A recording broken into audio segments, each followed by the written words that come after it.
Natalie, trust in me. Like I'm your only brother.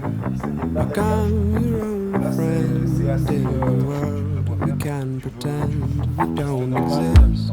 Picture this, and I will make it better. And you can make it better.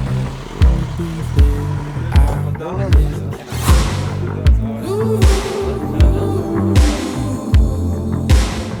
Just let me know.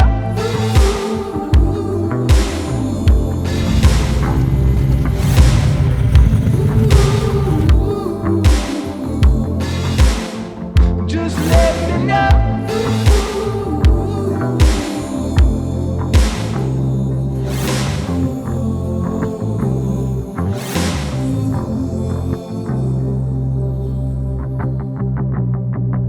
She knocks her heels and crosses her heart and swallows all the tension and trusts all my intentions without a fight.